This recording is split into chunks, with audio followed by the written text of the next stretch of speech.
In 1999, world cinema welcomed a comedy called Galaxy Quest. Looking at its outer shell, it seemed like just a cheap slapstick flick, a lazy attempt to piggyback on and mock the mighty Star Trek franchise, with its ridiculous tight suits, rubber aliens, and a cast seemingly trying to get a laugh at any cost. But cinematic history sometimes holds the most spectacular plot twists. What if I told you that this silly spoof actually boasts a higher critical rating than the very legendary Star Trek movies it was mocking? Or that this adorable family film was originally packed with profanity and almost slapped with an R rating? Today, we are going to peel back the 20 most bizarre, dark, and touching facts about Galaxy Quest. And at the very end, you'll learn about a sequel project that was forever buried in tears following the departure of a legend. Number 1. Alan Rickman's ultimate dedication. There's an unwritten rule in Hollywood. When you wear a cheap rubber alien suit, glue on a fake forehead ridge, and act in a spoof comedy, you just need to phone it in, do some slapstick, and collect your paycheck. But the late, great Alan Rickman, a monument of regal British Shakespearean theatre, spat right in the face of that rule. Rickman played Alexander Dane, a classically trained Shakespearean actor who was typecast for life in the form of Dr. Lazarus, a satirical clone of Star Trek's Spock. Throughout the film, his character carries a look of sheer boredom, contempt, and absolute hatred for his own ridiculous trademark catchphrase, "By Grabthar's hammer, you shall be avenged." But the movie's greatest moment arrived in the final act, when his alien Thermian friend was shot and dying. The atmosphere on set was chaotic and comedic. Yet, when Rickman knelt to cradle that fake body, he completely shed all mockery. With the caliber of a great theatrical actor, he slowly recited that silly line, "By Grabthar's hammer, by the sons of Worvan, you shall be avenged."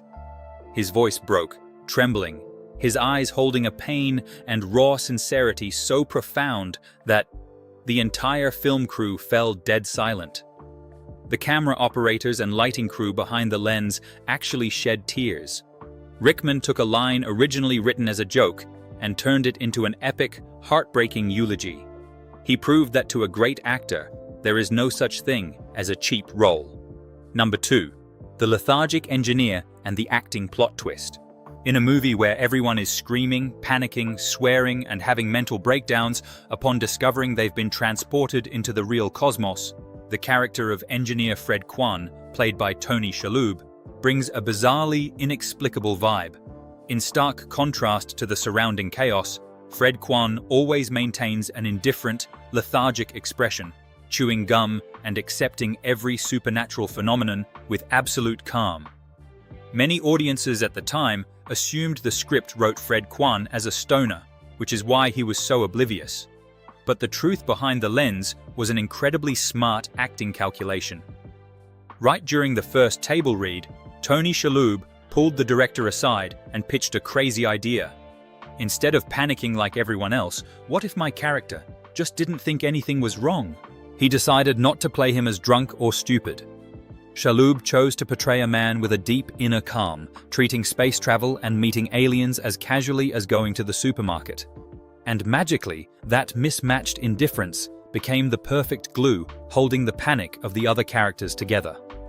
While everyone else cracked under the pressure, the quirky engineer's ridiculous calmness delivered the most subtle laughs of the entire film. Number 3. The triumph of the pure fanboy. Casting the role of Brandon, the ultimate nerd and hardcore superfan of the Galaxy Quest series, was a fierce battle in Hollywood. This character was the vital bridge between the fake actors and the real world.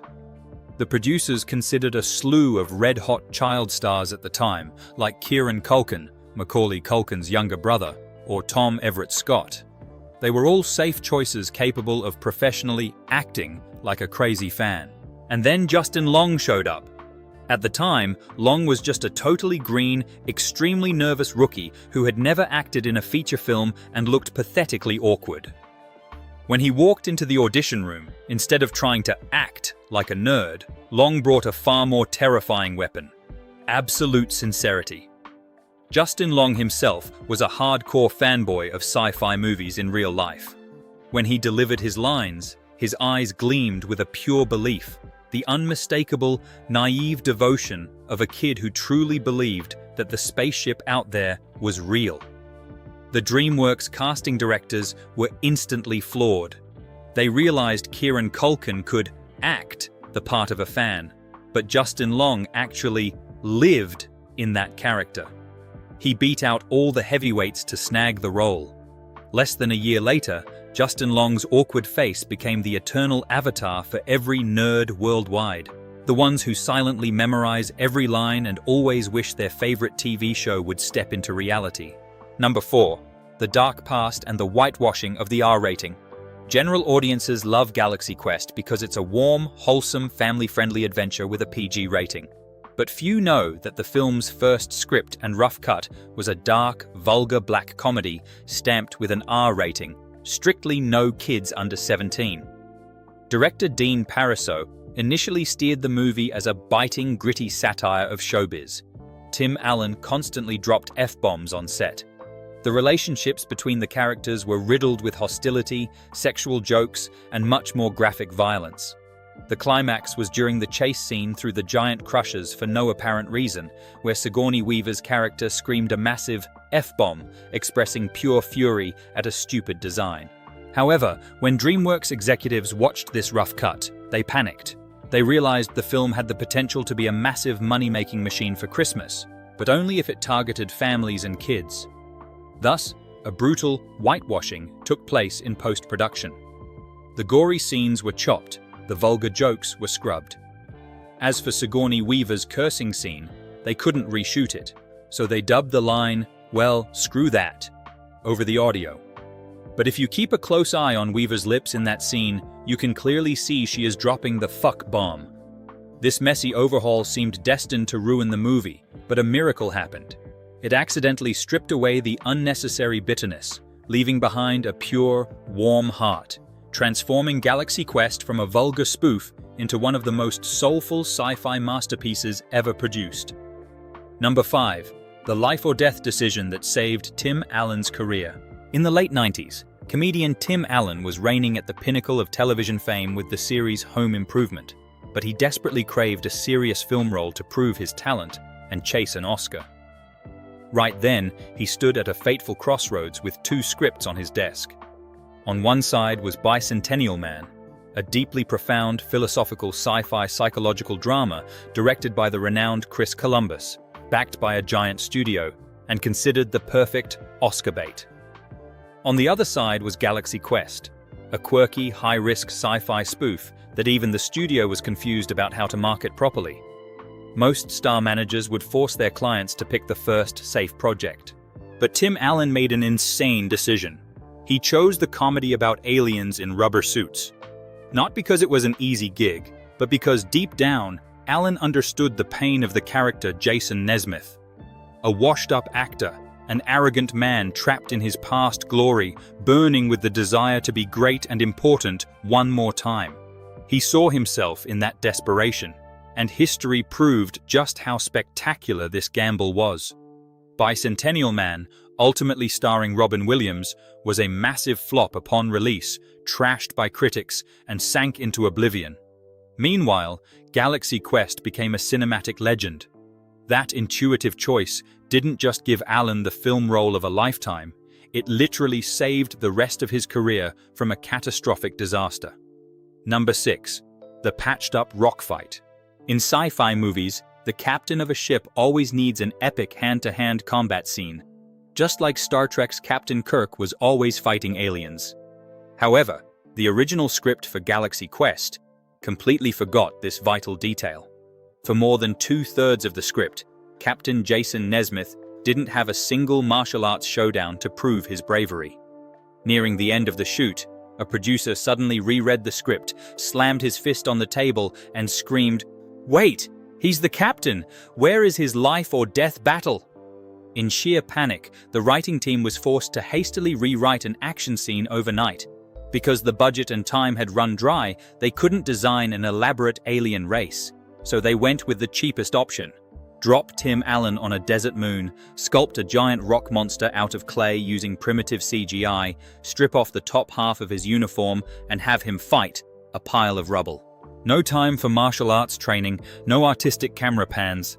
It was simply Tim Allen screaming, tumbling, and fighting a lifeless rock monster in the most ridiculous way possible. Yet ironically, that exact patched-up, cheap, and panicked execution fit perfectly with the spoof atmosphere of the movie, turning it into one of the most classic and hilarious battles of the decade. Number 7. The nameless red shirt who stole the show. If you're a Star Trek fan, you know the red shirt curse. Those nameless background characters wearing red uniforms who beam down with the main cast, only to get eaten by an alien within 5 minutes to prove how dangerous the enemy is. In Galaxy Quest, actor Sam Rockwell played Guy Fleegman, a red shirt guy just like that. Originally, in the script, Guy Fleegman was just a harmless extra, occasionally screaming for a cheap laugh before waiting to be killed off. However, Sam Rockwell had a completely different mindset. When he stepped onto the set, he started improvising freely. He turned Guy into someone suffering from severe panic attacks, constantly screaming about his predetermined death. The legendary scene where Guy breaks down and yells, "I'm going to die, because my character isn't important enough to have a last name. I'm just crewman number 6. I'm going to die in the first 5 minutes," was absolutely not in the script. Rockwell completely made it up on the spot. Director Dean Parisot looked through the lens, realized this insane panic had lethal comedic power, and decided to let Rockwell fly free. Script be damned. From a fading minor comedic relief role about to have its screen time slashed, Sam Rockwell's insanity hijacked the floor, turning Guy into one of the most beloved characters in the film, a terrified nobody who ultimately breaks the sci-fi death curse. Number 8. Validation from the die-hard fans. Closing out the first half of this file, we have to mention the moment this movie faced its Supreme Court, the die-hard fans. Imagine the stress director Dean Parisot felt during the very first test screening. The auditorium was packed with the most hardcore Star Trek fans. They wore cosplay costumes, pointy ears, and carried plastic phasers, expecting to see a grand space epic. And then, the movie rolled.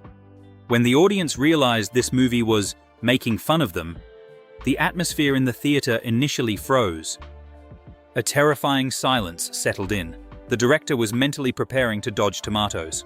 But then, the chuckles started. The laughter turned into amazement, and finally, an explosion of emotion. The audience realized that Galaxy Quest wasn't mocking them with malice. Instead, it was a beautiful love letter. It acknowledged the quirkiness of the fan community, but at the same time, it honored a sacred truth. In the climax of the film, it was the obsessive knowledge of those nerds that saved the ship and the lives of the entire crew. By the end of the screening, the entire auditorium gave a standing ovation. Even Will Wheaton, an actor from the actual Star Trek, had to bow his head and admit, "This movie captured the heart of fandom better than any documentary or sci-fi work in history." Number 9. The typecast obsession and Hollywood's naked truth. If you think Galaxy Quest was created just to turn the Star Trek fan community into a joke, you've completely misunderstood its core message. This movie is actually a scalpel slicing open one of the cruelest and most painful hidden corners of Hollywood showbiz, the tragedy of being typecast. Screenwriter David Howard spent months researching and re-watching old interview tapes of the original Star Trek cast like William Shatner and Leonard Nimoy. He was haunted by one question. What happens when a great TV show ends, but its halo permanently refuses to let go of the people who wore that uniform? He dug deep into the dark backstage anecdotes, the jealousy among actors fighting for screen time, the humiliation of auditioning for serious film roles only to be rejected because audiences only remembered them as aliens, and finally, the dead end where their only source of income was to squeeze back into their worn-out suits, sitting at dingy fan conventions to sign photos for a few bucks. Every character in Galaxy Quest isn't a caricature. They are authentic mirrors, reflecting the loneliness, resentment, and pathetic reality of faded fame.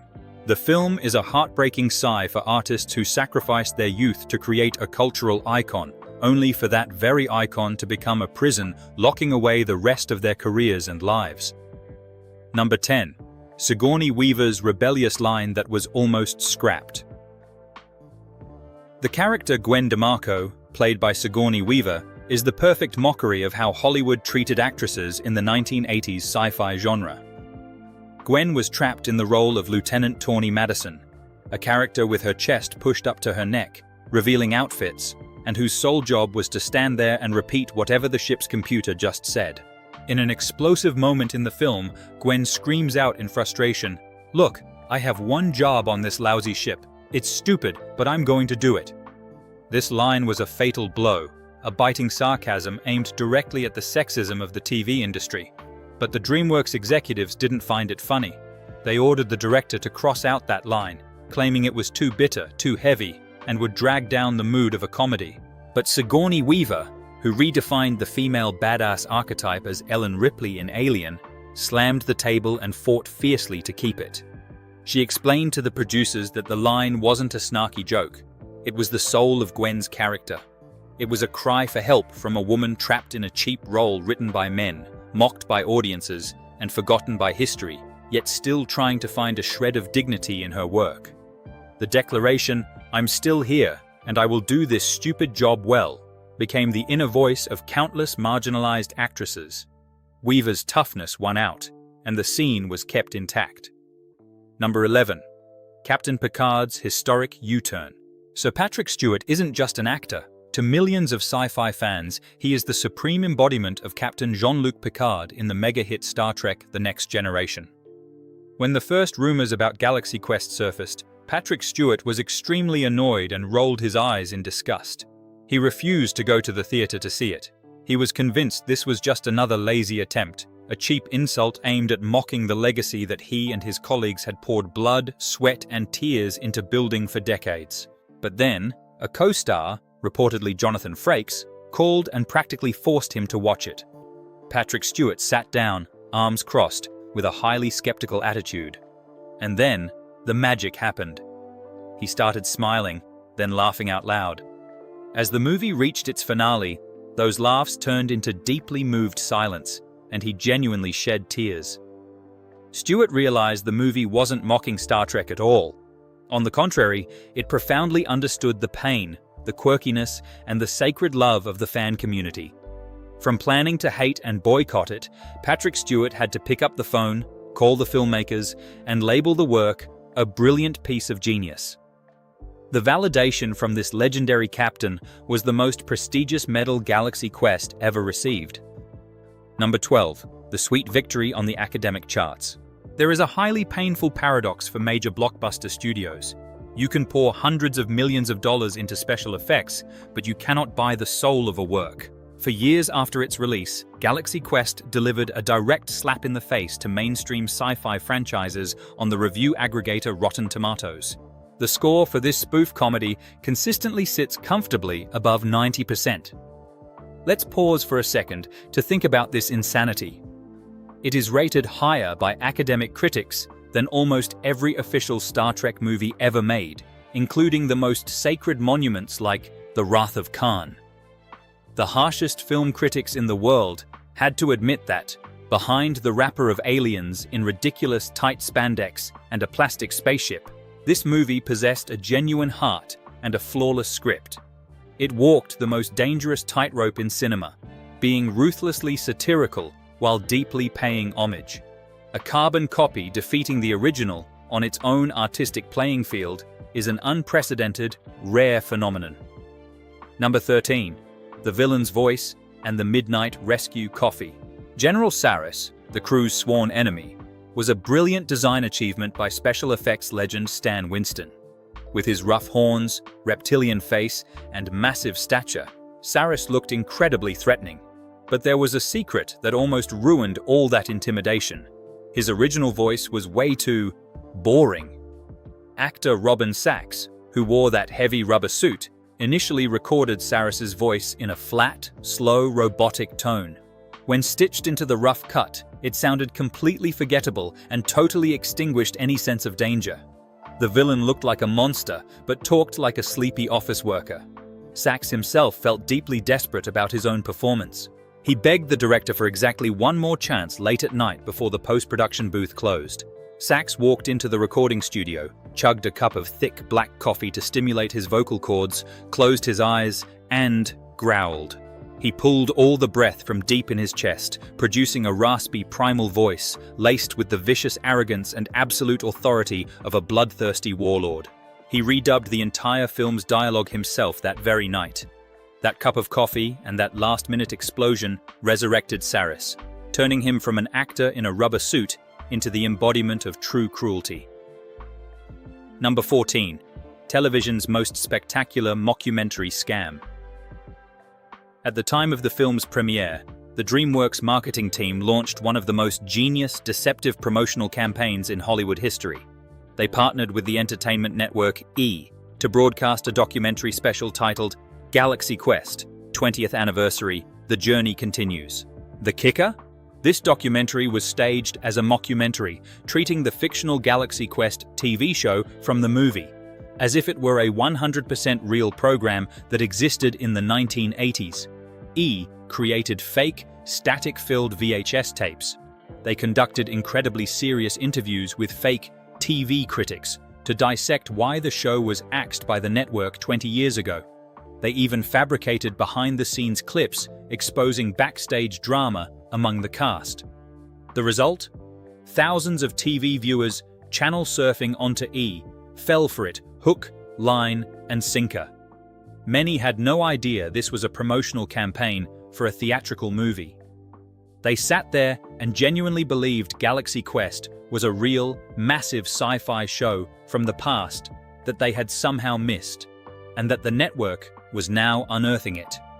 When the truth came out, it triggered a massive word-of-mouth frenzy, dragging tens of thousands of curious moviegoers into theaters.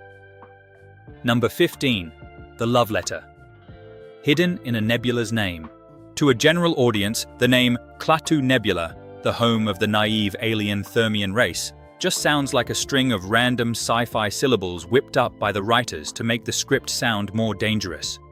But to film historians and sci-fi nerds, it is an incredibly subtly hidden love letter. Klaatu is not a meaningless name. It is the name of the iconic, peaceful alien visitor in the classic 1951 black-and-white sci-fi film, The Day the Earth Stood Still. By giving this sacred name to the Thermian homeland, the Galaxy Quest filmmakers quietly linked their spoof comedy to the most glorious roots of the golden age of sci-fi. This microscopic detail was a knowing wink, a firm declaration from the writing team. We are not outsiders here to smear sci-fi. We are its disciples. Number 16. The rise of a cult classic. When Galaxy Quest ended its theatrical run, it wasn't a bomb, but it wasn't a record-shattering mega blockbuster either. With a $45 million budget, it grossed over $90 million globally. A relatively safe number, enough to turn a profit for the studio and earn critical respect, but too fragile for Hollywood capitalists to immediately greenlight a sequel.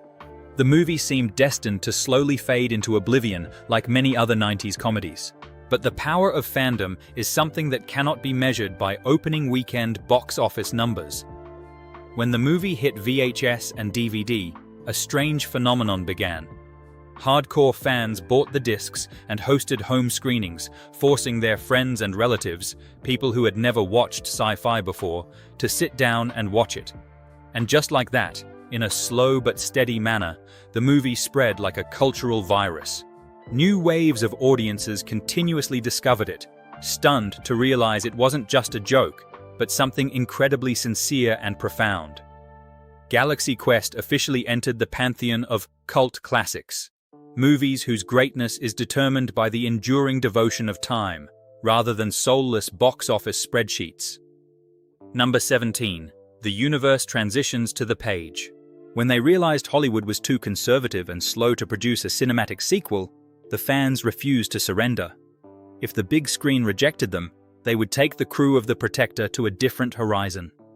In 2008, the renowned comic book publisher IDW Publishing quenched the thirst of millions of fans by releasing an official comic book sequel titled Galaxy Quest: Global Warning. Its plot picked up exactly where the 1999 movie left off. The same familiar crew, the same chaotic bickering, but this time they had to face a cosmic-level threat that risked destroying Earth. Unrestrained by a VFX budget, this comic book took the scale of the satire and action to epic new heights. It was proof that, when a fictional world is built well enough, the audience will find their own way to keep it alive forever. Number 18, the legendary director and the massive missed cast.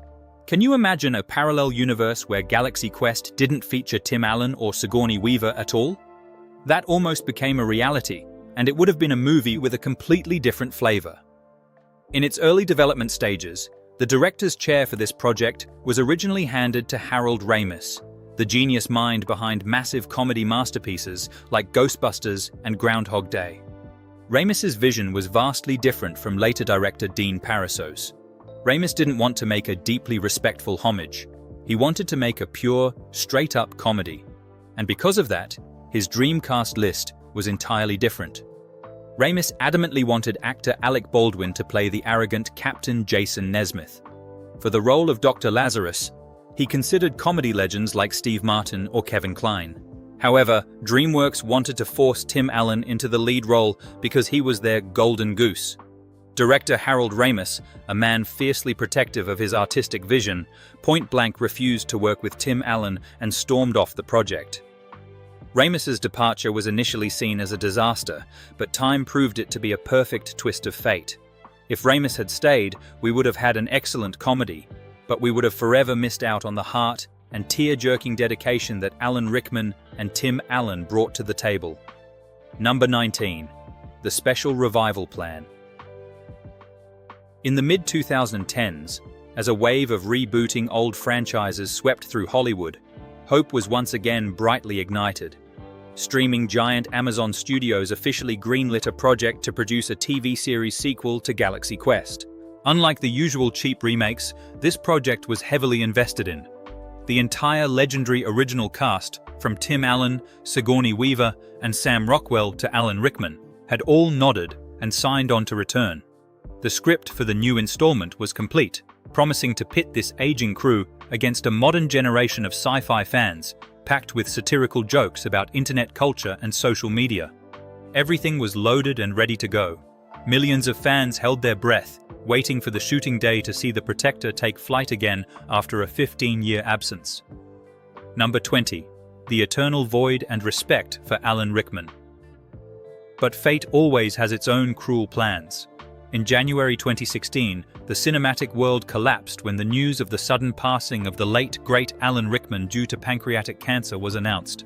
His departure didn't just leave immense grief for global fans, it also hammered the final nail into the coffin of the Galaxy Quest II project. The exact moment Rickman's heart stopped beating, Amazon Studios and the entire production crew immediately ordered the project frozen. No casting calls were held to find a replacement. No attempts to rewrite the script were made. They understood that Dr. Lazarus wasn't just a rubber suit you could put on someone else. That character was Alan Rickman. Tim Allen, his voice choking up in a later interview, delivered a statement that ended all hope but contained absolute respect. We simply couldn't do it without him. There will be no more Galaxy Quest. To protect his magnificent legacy, the entire cast unanimously locked the project in a drawer forever. The Protector will never launch into space again. It rests there, as an immortal monument to the theatrical artist who elevated a spoof comedy into a masterpiece. And to close, do you remember the movie's most famous catchphrase? Never give up, never surrender. It originally started as a line mocking cliched sci-fi heroes, but over the years, that phrase transcended the screen, becoming a real-life mantra. It has been used by thousands of fans as a source of motivation to battle depression, cancer, and life's cruelest adversities. That is the true magic of cinema. A movie that mocked cliches ended up creating one of the most sincere words of encouragement for human survival. If this movie still makes you laugh, or makes your heart ache when remembering Alan Rickman, leave your thoughts in the comments section. And don't forget to hit like and subscribe to join me as we continue decoding the next cinematic masterpieces. because the ship may have stopped, but our mission to explore the truth never ends.